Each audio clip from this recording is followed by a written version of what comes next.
Author एक बार Singapore गए थे एक न्यूज़पेपर में इंटरव्यू देने के लिए। वहाँ पे एक फीमेल रिपोर्टर ने उन्हें कहा कि एक दिन वो भी ऑथर की तरह बेस्ट सेलिंग ऑथर बनना चाहेंगे। ऑथर ने उस लड़की का लिखा हुआ कुछ आर्टिकल्स न्यूज़पेपर में पढ़ा था। उसका लिखने का स्टाइल बहुत ही अच्छा था, इसलिए ऑथर ने उस लड़की से कहा कि कौन सी चीज तुम्हें अपने सपने पूरे करने से रोक रही है। जवाब में उस लड़की ने कहा कि सभी कहते हैं मेरा नॉवेल्स बहुत अच्छा है, लेकिन होता कुछ नहीं, इसलिए मैं न्यूज़पेपर में काम करती हूँ। एटलीस्ट इससे मैं अपने बिल्स पे कर पाती हूँ। क्या आप मुझे कुछ सजेशंस देना चाहेंगे? फिर ऑथर उसे कहते हैं, सिंगापुर में मेरे एक दोस्त है जो लोगों को सेल्स के ट्रेनिंग देते हैं। तुमको भी उसका एक कोर्स लेना चाहिए जिससे तुम्हारा करियर इंप्रूव होगा। यह सुनकर ही वो लड़की गुस्सा हो गई और कहा, मेरे पास इंग्लिश लिटरेचर में मास्टर डिग्री है, मैं सेल्समैन बनने के लिए स्कूल क्यों जाऊं? मैं एक प्रोफेशनल हूँ। मैं एक प्रोफेशन में ट्रेन होने के लिए स्कूल गई थी ताकि मुझे सेल्समैन बनना ना पड़े। और वैसे भी मुझे सेल्समैन से नफरत है क्योंकि इन लोगों को सिर्फ पैसा चाहिए होता है। तो आप मुझे ये बताइए मैं क्यों सेल्स की पढ़ाई करूं? ये कहने के बाद वो लड़की अपना ब्रीफकेस पैक करने लगी। तब ऑथर की नजर उनके सामने रखा कॉफी टेबल पे पड़ा, जहाँ पे उनका लिखा एक बेस्ट सेलिंग बुक रखा था और इस बुक के साथ एक नोट था जो उस लड़के का लिखा हुआ था, जिसमें लिखा था कि Robert Kiyosaki best selling author. तो ऑथर ने उस नोट को उस लड़की को दिखा के कहा कि यहाँ पे तो लिखा है बेस्ट सेलिंग ऑथर, ना कि बेस्ट राइटिंग ऑथर। ये सुन के ही उस लड़की की आंखें एकदम खुली की खुली रह गई। ऑथर फिर कहते हैं, मैं बहुत ही खराब राइटर हूँ और तुम बहुत ही अच्छी राइटर हो। मैं सेल्स स्कूल गया था और तुम्हारे पास मास्टर डिग्री है। अगर तुम सेल्स और मास्टर डिग्री दोनों को एक साथ मिला दो तो तुम भी बेस्ट सेलिंग ऑथर और बेस्ट राइटिंग ऑथर दोनों ही बन जाओगे। एक दिन ऑथर की गाड़ी सही से चल नहीं रहा था, इसीलिए वो अपनी गाड़ी को मैकेनिक के पास ले गया। उस मैकेनिक को इंजन की आवाज सुन के ही पता लग गया कि गड़बड़ी कहाँ थी। ऑथर ये सुन के हैरान हो गया कि इतना ज्यादा टैलेंटेड लोग कितना कम पैसा कमाते हैं। ऑथर कई सारे लोगों से मिले हैं जो हाईली एजुकेटेड है, लेकिन वो लोग साल में $20,000 से भी कम कमाते हैं। इस बारे में एक बिजनेस कंसल्टेंट ने उन्हें कहा कि ये लोग बड़ी दौलत कमाने से सिर्फ एक और स्किल दूर है। इस लाइन का मतलब उन लोगों को सिर्फ एक और स्किल सीखने की जरूरत है, उसके बाद उनकी इनकम बहुत ही ज्यादा बढ़ सकता है। पिछले चैप्टर में ऑथर ने कहा कि कैसे लोग फाइनेंशियल स्किल की मदद से पैसा बनाते हैं, लेकिन जब बात आए पैसों की तब ज्यादातर लोगों को सिर्फ एक ही स्किल पता होता है और वो है कड़ी मेहनत से काम करना। इसका एक अच्छा एग्जाम्पल है वो फीमेल राइटर जो न्यूज़पेपर में काम करती है। अगर वो सेल्स एंड मार्केटिंग स्किल्स को सीख जाए तो उसकी इनकम बहुत ही ज्यादा बढ़ सकता है। ऑथर कहते हैं, अगर मैं उसकी जगह होता तो सेल्स, एडवर्टाइजिंग और कॉपीराइटिंग के कुछ कोर्स लेता, फिर न्यूज़पेपर में काम करने की बजाय किसी एडवर्टाइजिंग एजेंसी में काम करता। चाहे इसका में पैसा कम मिलते, लेकिन वो लड़की यहाँ सीख पाती कि सक्सेसफुल एडवर्टाइजिंग कैसे की जाती है, तो इससे वो अपनी बुक्स को और अच्छी तरीके से सेल कर पाती। ऑथर ने जब अपना पहला book if you want to be rich and happy don't go to school लिखा था, तब एक पब्लिशर ने उन्हें सजेस्ट किया कि इस बुक के टाइटल को चेंज करके द इकोनॉमिक्स ऑफ एजुकेशन रखना चाहिए। इसके जवाब में ऑथर ने उस पब्लिशर को कहा, इस टाइटल से सिर्फ मैं 2 ही बुक बेच पाऊंगा, एक मेरे फैमिली को और दूसरा मेरे बेस्ट फ्रेंड को, और वो भी फ्री में। ऑथर को मालूम था जो टाइटल उन्होंने अपने बुक के लिए सोचा वो काफी कंट्रोवर्शियल है, जो उन्हें बहुत ज्यादा पब्लिसिटी देंगे, और ऐसा ही हुआ, जिस वजह से उनकी बुक बहुत ज्यादा बिका।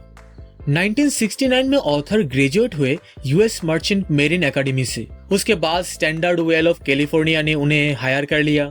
वहाँ पे उनको $42,000 सैलरी मिलता था और साथ में 5 महीने की वेकेशन भी था। ये उनके लिए एक बहुत ही अच्छा करियर ऑप्शन हो सकता था, लेकिन ऑथर ने 6 महीने के बाद वहाँ से रिजाइन करके मेरिन कॉर्प्स ज्वाइन कर लिया। ये सुन के ऑथर के जो एजुकेटेड डैड थे वो काफी दुखी हुए और उनके रिच डैड ने उन्हें कांग्रेचुलेट किया। स्कूल और वर्क प्लेस में स्पेशलाइजेशन का आइडिया बहुत ही पॉपुलर ओपिनियन है। ज्यादा पैसे कमाने के लिए या प्रमोशन के लिए हमें किसी पर्टिकुलर फील्ड में स्पेशलाइज्ड होना ही पड़ता है। इसीलिए डॉक्टर भी ऑर्थोपेडिक्स और पीडियाट्रिक्स जैसे स्पेशलिटी ढूंढते हैं। सिर्फ डॉक्टर ही नहीं, ये अकाउंटेंट्स, आर्किटेक्ट्स, लॉयर, पायलट जैसे कोई सारे लोगों में ही ये देखने को मिलता है। ऑथर के एजुकेटेड डैड भी इस आइडिया में बिलीव करते थे, लेकिन ऑथर के रिच डैड ऑथर को उसका उल्टा करने के लिए एनकरेज करता था। रिच डैड कहते थे, तुम्हें हर चीज के बारे में थोड़ा थोड़ा मालूम होना चाहिए, इसलिए ही ऑथर ने रिच डैड की कंपनी के अलग अलग डिपार्टमेंट में काम किया, जैसे कि अकाउंटिंग डिपार्टमेंट, बास बॉय और construction worker, reservation, sales and marketing department. Rich dad चाहते थे कि ऑथर और माइक उनके एम्पायर की हर एक चीज में थोड़ी थोड़ी जानकारी रखे। इसीलिए जब ऑथर ने स्टैंडर्ड ऑयल का जॉब छोड़ा था, तब ऑथर के एजुकेटेड डैड समझ ही नहीं पाए कि ऑथर ने क्यों इस जॉब से रिजाइन किया। उनके हिसाब से इस जॉब में अच्छे सैलरी थे, अच्छे बेनिफिट्स भी था, खाली समय भी बहुत मिलते थे और साथ ही में प्रमोशन का भी अपॉर्चुनिटी था। ऑथर की एजुकेटेड डैड के लिए जॉब सिक्योरिटी ही सब कुछ था, लेकिन उनके रिच डैड के लिए लर्निंग ही सब कुछ था। ऑथर के एजुकेटेड डैड को लगा कि वो चीफ ऑफिसर बनने के लिए स्टैंडर्ड ऑयल में जॉब लिया, पर रिच डैड जानते थे कि ऑथर इंटरनेशनल ट्रेड सीखने के लिए वहाँ ज्वाइन किया। वैसे ही ऑथर ने मेरिन कॉर्प्स ज्वाइन किया, ट्रूप्स को कैसे लीड करते हैं वो सीखने के लिए, क्योंकि रिच डैड ने ऑथर को समझाया था कि किसी कंपनी को चलाने के लिए सबसे मुश्किल काम होता है वहाँ के लोगों को मैनेज करना। 1973 में ऑथर वियतनाम से लौटने के बाद मेरिन कॉर्प्स से भी रिजाइन कर दिया और जेरोक्स ज्वाइन कर लिया, क्योंकि ऑथर बहुत ही शाई था और उन्हें सेल्स का आइडिया बहुत ही ज्यादा डरावना लगता था। और उस टाइम पे जेरोक्स ही अमेरिका में one of the best sales training program run करता था और इसी रीजन से ही ऑथर ने जेरोक्स ज्वाइन किया। ऑथर ने जेरोक्स में तब तक काम किया जब तक कि वो रिजेक्ट होने के डर को पूरी तरीके से खत्म न कर पाए। देखते ही देखते ऑथर जेरोक्स में टॉप 5 सेल्समैन में से एक बन गया और उसके कुछ समय बाद ही उन्होंने जेरोक्स भी छोड़ दी। रिच डैड ने ऑथर और माइक को सालों से कंपनी चलाने के लिए ग्रूम किया, लेकिन अब समय आ चुका था कि वो भी कंपनी बनाना सीखे। इसलिए 1977 में ऑथर ने अपना पहला कंपनी बिल्ड करी और उनका फर्स्ट प्रोडक्ट था नायलॉन एंड वेलक्रो का वॉलेट। अगर उनका ये बिजनेस फेल होता तो ऑथर का सारा पैसा खत्म हो गया होता। इस बारे में रिच डैड ने ऑथर को कहते थे, 30 साल के पहले दिवालिया होना अच्छा है, तुम्हारे पास रिकवर करने की समय रहता है। ऑथर आगे कहते हैं, जॉब का फुल फॉर्म है जस्ट ओवर ब्रोक। अनफॉर्चुनेटली करोड़ों लोगों में ये अप्लाई होता है। ज्यादातर जॉब करने वाले लोगों का फोकस होता है सैलरी और इसकी बेनिफिट्स पर, जो शॉर्ट टर्म के लिए तो अच्छा होता है, लेकिन लॉन्ग टर्म में ये बहुत ज्यादा नुकसान है। इसीलिए ऑथर यंग लोगों को कहते हैं, जॉब खोजते समय सैलरी पे ध्यान देने की बजाय उस जॉब से क्या सीखने को मिलेगा उस पर ध्यान देना चाहिए। ऑथर के हिसाब से हमें अपनी स्किल्स बिल्ड करना चाहिए, बजाय पैसा और जॉब सिक्योरिटी में फोकस करने की। जिन लोगों में फेलियर और रिजेक्शन का डर होता है, उन लोगों को ऑथर कहते हैं कि उन्हें किसी नेटवर्क मार्केटिंग कंपनी में काम करना चाहिए, जहां से वो सेल्स का स्किल सीख पाए, जो उन्हें मदद करेगा फेलियर और रिजेक्शन के डर से बाहर आने के लिए। फेलियर और रिजेक्शन का डर ही है असली रीजन जिसकी वजह से ज्यादातर लोग अनसक्सेसफुल है। जब ऑथर लोगों को कहते हैं लॉन्ग टर्म में एजुकेशन का वैल्यू पैसों से ज्यादा होता है, तब लोग उन्हें कहते हैं मैं वही करना चाहता हूँ जिसमें मुझे इंटरेस्ट है। जवाब में ऑथर इन लोगों को कहते हैं कि मुझे भी जिम जाना अच्छा नहीं लगता है, पर फिर भी मैं जाता हूँ ताकि मैं खुश और ज्यादा हेल्दी रह पाऊँ। हमारे लाइफ भी जिम जाने जैसा ही होता है। जिम में जाना डिसाइड करना ही सबसे मुश्किल काम होता है, लेकिन अगर आप एक बार जिम में चले जाते हैं तो ये आपके लिए आसान हो जाता है।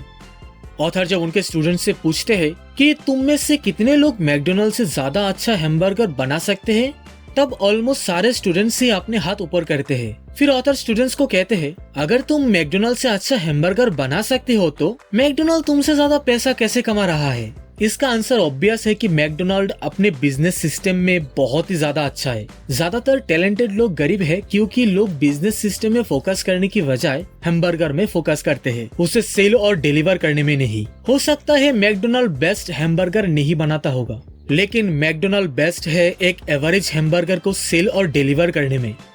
वर्ल्ड वॉर 2 के जनरेशन के लिए एक कंपनी से दूसरी कंपनी जाना खराब माना जाता था, लेकिन आज के टाइम इसे ही स्मार्ट माना जाता है, क्योंकि इससे अलग अलग काम करके बहुत कुछ सीख सकते हो।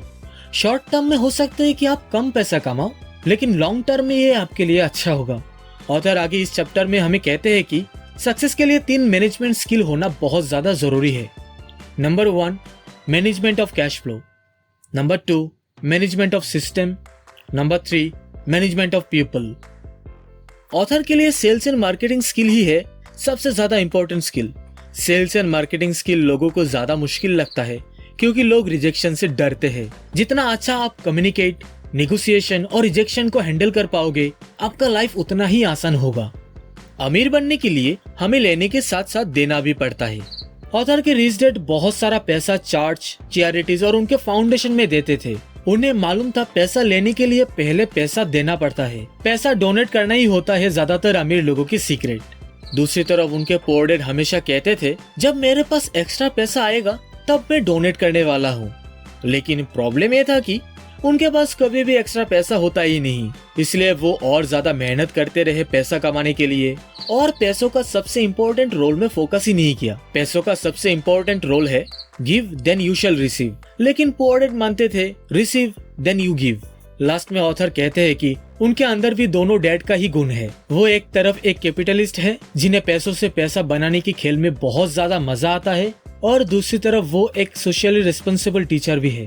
तो दोस्तों ये था rich dad poor dad book की चैप्टर 6 समरी।